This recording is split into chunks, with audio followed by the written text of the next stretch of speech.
Pipoca Musical e hoje a gente vai fazer a 7ª discussão do projeto Land Sandman sobre 3 histórias de convergência compostas por A Caçada, Lugares Maleáveis e O Parlamento das Gralhas, respectivamente as edições 38, 39 e 40. Também vou comentar rapidinho sobre Medo de Cair e Canção de Orfeu, que são 2 edições especiais que também estão ali no Fábulas e Reflexões e no 3º volume dessa edição da Panini. Considerando a temática dessas edições, Convergência traz uma série de histórias dentro de histórias, sobre lugares e situações em que o mundo real e o mundo dos sonhos se encontram, convergem. Por favor, não confundir com a série distópica da Veronica Roth, ok? A primeira história de convergência, então, é A Caçada, que fala sobre um lobisomem que se apaixonou por uma princesa, uma filha de um duque, né? Mais ou menos isso aí. É uma história com ares de velho mundo, assim, foi muito belamente ilustrada pelo Duncan Eagleson. Tem uma aura meio de conto de fada antigo mesmo. Também tem vários detalhezinhos que vão enriquecendo a parte fantástica da edição, como a aparição da Baba Yaga, que é uma figura muito clássica no folclore do leste europeu. O Coração de Esmeralda, que a gente viu na edição Contos na Areia, que abre o volume Casa de Bonecas. Então talvez seja aí um sinal do desejo interferindo na história. E aí também teve o Lucien, o bibliotecário do sonhar, que perdeu um livro da biblioteca dele e ele sabe que tá com esse rapaz da história, esse lobisomem da história. O rapaz meio que acabou herdando o livro, né, da sacola de bugiganga da velha lá que morreu no meio do caminho. E ele é duro na negociação desse livro com o Lucien, porque ele aprendeu uma coisinha com aquela velha que ela comenta em um determinado momento que o valor de cada item que tá naquela sacola é determinado pelas pessoas que desejam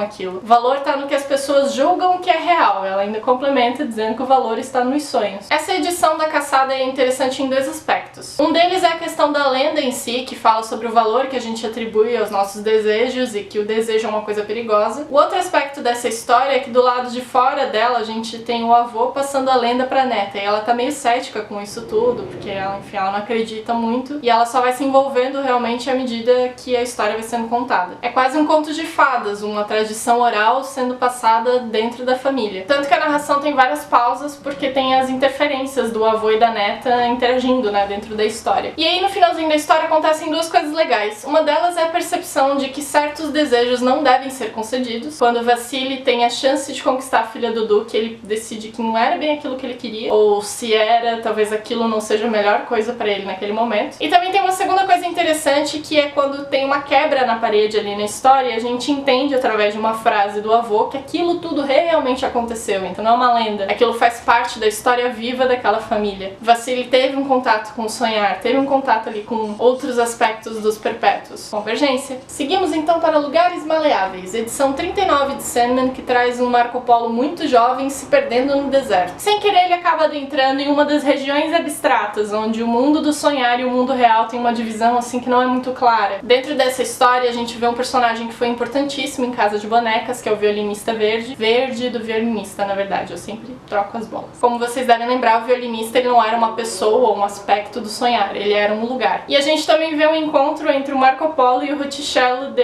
Pisa, eu não sei falar italiano, mas ele é um romancista italiano muito conhecido por ter escrito as viagens de Marco Polo no período em que ele estava na prisão. Essa história parece um pouco solta dentro de Sandman, mas ela vai fazer mais sentido perto do final da saga, vocês vão ver só, aguardem. Lugares Maleáveis também cria um ponto de encontro interessante entre a convergência e espelhos distantes. O Marco Polo ele não é um grande líder como Augustus foi, e ele conheceu grandes líderes, e apesar de ele ser bem jovenzinho nessa edição, a gente já percebe que ele tem certa ambição. E considerando que Espelhos Distantes é sobre criaturas e humanos moldando o universo juntos, é bastante significativo que Lugares Maleáveis se passe em um dos vários locais nebulosos onde o mundo real e o mundo dos sonhos coexistem. Lugares Maleáveis é como se fosse uma história de Sandman em miniatura, onde figuras históricas, fantasias e até conceitos abstratos se encontram, convergem. A última história de convergência, a edição 40, é do Parlamento das Gralhas, Pássaros, Patifes e Peças de Xadrez. É uma edição bem divertida, onde Eva, Caim e Abel contam histórias pro Daniel Hall, que é filho da Lita e mais ou menos filho do Morpheus, por razões que a gente já explicou no vídeo sobre Casa de Bonecas. O Daniel é só uma pecinha para justificar um encontro quase literário entre essas 3 figuras, e o réptil, o corvo. Ele acabou entrando no sonhar enquanto ele dormia. Aí começa toda uma discussão ali entre os personagens e eles decidem contar histórias para o Daniel. O primeiro é o Caim, que fala de uma história onde pássaros se encontram numa espécie de campo para ficarem se bicando até a morte. Meio que até dá pra fazer um paralelo aí entre a história do Caim, do Abel e esses pássaros. Aí tem a Eva maravilhosa contando a história sobre as 3 esposas de Adão, que é uma informação nova aí dentro da mitologia cristã, já que a princípio, né, foi só Adão e Eva. Tem o Abel fofão falando como ele e o Caim acabaram entrando no sonhar. São histórias dentro de histórias, bem do jeitinho Inception que o Gaiman gosta. Eu destaco principalmente a história da Eva, onde ela comenta sobre a Lilith, que foi a primeira esposa de Adão. Ela foi banida do paraíso por ter se colocado em uma posição de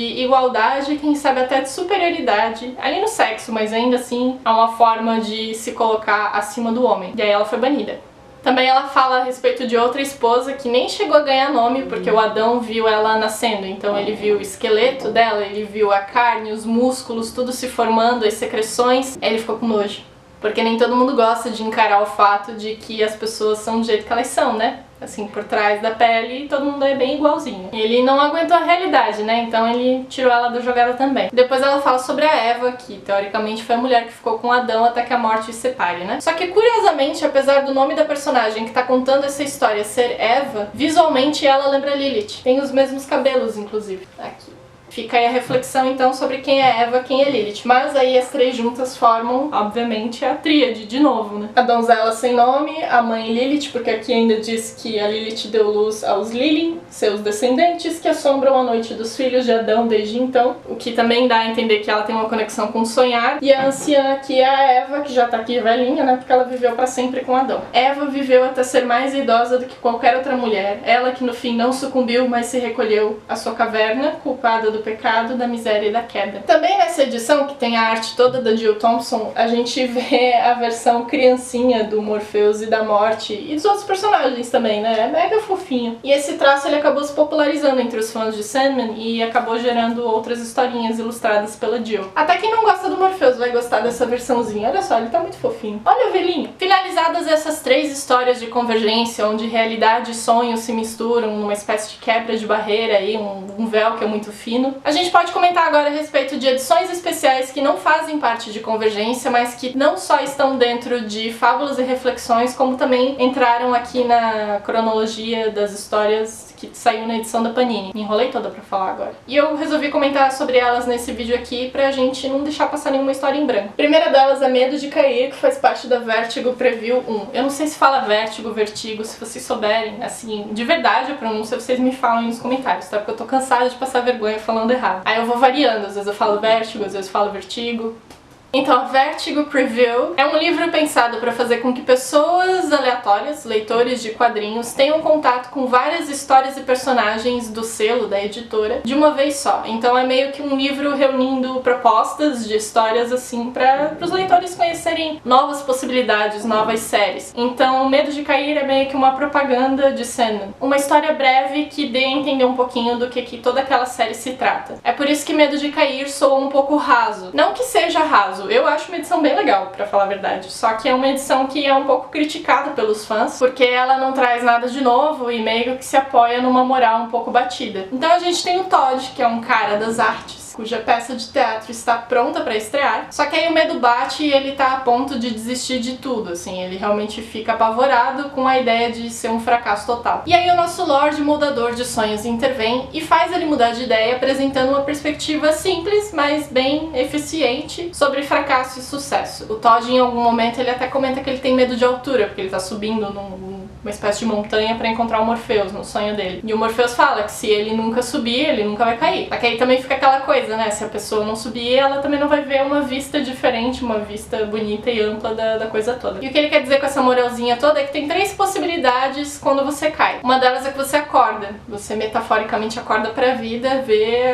ajeita as coisas e segue em frente. A segunda possibilidade é que a queda te mate. E daí paciência, né? Você vai lá encontrar a irmã de Morpheus, a Dona Morte. Isso, óbvio, Óbvio, isso pode ser de maneira literal ou de maneira metafórica. A pessoa pode ficar arrasada realmente com a queda a ponto daquilo matar ela por dentro. O medo de a gente não conseguir o que a gente quer, de não atingir os nossos sonhos, é inerente do ser humano, mas a gente também tem um medo esquisito das coisas darem certo, né? E aí, se tudo der certo e você for um sucesso absoluto, como faz? A terceira possibilidade pra quando você cair é voar. E aí as coisas mudam pra ele. Ele vai lá pra peça de teatro dele e dá continuidade. Tá lá fazendo o trabalho dele, tá fazendo o melhor que ele pode, e o que ele pode esperar é que as coisas deem certo. E aí vem uma das frases mais tatuadas ever de Sandman, que é: às vezes você acorda, às vezes a queda te mata. E às vezes, quando você cai, você voa. Muito bem, pessoal, vamos até o topo. É uma moral simples, de senso comum, é uma história curta, uma história rápida. Realmente ela serve pra apresentar Morpheus e seus poderes e influências, o mundo dos sonhos, para outros novos leitores. Se você tiver um amigo aí que nunca confiou em você a respeito das suas indicações de Sandman, passa pra ele essas histórias soltas aí, pode começar por Medo de Cair.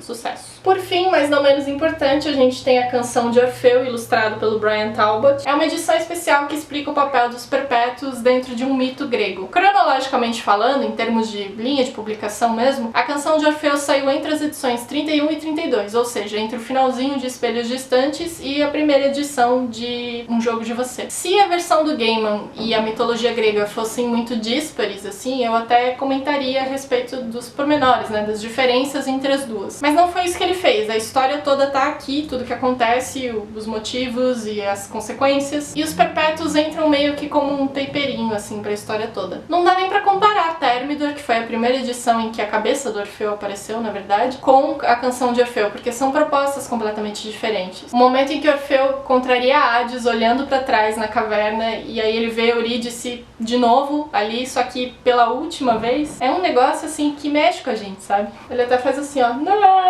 Eu fico zoando, mas, pô, é foda. Imagine se isso acontece mesmo. E é nessa edição da Canção de Orfeu que a gente amarra várias pontas que foram sendo abertas ao longo das edições independentes de Sandman e que a gente não tava entendendo bem por que aquelas coisas estavam acontecendo. Então a gente entende por que a Calliope e o Morpheus brigaram, a gente entende por que o Morpheus não quer mais ver o filho, apesar de se preocupar com ele o suficiente pra mandar alguém ajudar ele, como aconteceu em Thermidor. A gente também vê como diabos ele virou uma cabeça falante que sai cantando por aí, mudando a história de revoluções. E a gente percebe também que a dor do Orfeu nunca acabou, ela será eterna enquanto aquela cabeça tiver vida. Uma curiosidade a respeito dos nomes gregos que foram utilizados para os perpétuos é que o Neil Gaiman contou em um texto que ele usou nomes que não são exatamente da mitologia grega, mas são palavras gregas para explicar o que é o conceito de cada um dos perpétuos, de maneira literal mesmo. Teleute significa final, mas também é um eufemismo para quando a gente fala que alguma coisa chega ao fim. Mania ou mania, não sei como é que se pronuncia, significa loucura, então é a representação da delírio. Aponoia, não sei, é desespero. O tio barra tia, epitúmia, é desejo. O pótimos é o destino. E aqui tem a primeira aparição do tal do sétimo perpétuo, que até então a gente não tinha visto. Eu não sei até se tinha mencionado o nome dele já, eu acho que não. Mas é o Destruição, que aqui é Oletros. E a gente vê a bagunça que ele faz com um simples conselho, né? Não deveria ser permitido que Destruição desse um conselho. Ele parece o Chandler do Friends, quando o Chandler vai lá e fala pro físico, cientista, pedir a Phoebe em casamento. Péssima ideia. Como é de praxe, essas edições únicas, essas histórias soltas, elas acabam trazendo mais informações a respeito do sonhar, de como o sonhar e a realidade se mesclam, como elas trabalham juntas. Traz detalhes e particularidades de como as coisas funcionam, abre ainda mais dúvidas, né, a respeito de como certas coisas vão funcionar. A gente percebe que não é só aquela linha temporal de Morfeu foi solto e aí até o final de Sandman o que será que acontece. Tem inúmeras histórias que se encaixam antes, depois, durante ali, que a gente não vê na linha dentro de um arco. Então são formas de a gente ver como é que os perpétuos atuam na nossa realidade. Das 3 histórias de convergência, que eu mais gostei foi Parlamento das Gralhas. Eu achei ela divertida, trazendo personagens que eu gostava pra dentro da história de novo. Eu adoro aquele corvo, cara, ele é sensacional, sério. Você pode me ver um ratinho morto, por favor? Se ainda tiver os olhos, eu vou comer, obrigado. Mas considerando todas as 5 histórias que a gente falou aqui, Canção de Orfeu é maravilhosa, é de uma delicadeza muito grande. Era isso que eu tinha pra comentar com vocês a respeito de Convergência, pelo menos das coisas que eu consegui lembrar de falar. Provavelmente depois, enquanto eu estiver editando o vídeo, eu vou falar, putz, esqueci de falar tal coisa. Mas pra isso estamos fazendo uma leitura coletiva, onde todo mundo contribui com seus comentários, com resenhas ou com o que puder. Eu tô lendo tudo que vocês postam, pelo menos as coisas que chegam até mim. Tô gostando demais de ver essa discussão acontecendo em vários locais, com várias pessoas. Tô recebendo mensagens muito legais de gente que nunca tinha lido Sandman e que tá se deliciando com a história, que tá vendo que é uma das obras favoritas da vida. Isso é muito especial, eu acho que o objetivo do projeto Land Sandman já tá mais do que completo. Ainda que faltem alguns poucos arcos pra gente comentar a respeito. 8, 9, 10, 11, 4? Só falta 4. Vai vendo. Eu volto em breve pra comentar com vocês a respeito de uma novidade bem legal que eu consegui pro projeto Land Sandman. Eu espero de verdade que vocês gostem. E o próximo vídeo de discussão é sobre o arco Vidas Breves, das edições 41 a 49, mais a edição Ramadã, que também tá dentro de Fábulas e Reflexões, se eu não me engano, que é a edição comemorativa número 50. Eu vou comentar das duas coisas dentro do mesmo vídeo, espero que dê certo. E esse vídeo vai ao ar no dia 4 de julho. Então aproveitem a leitura, deixem seu like, deixem seu comentário, compartilhem o vídeo, fala pra todo mundo ler Sandman e é isso aí. Eu vejo vocês no próximo vídeo.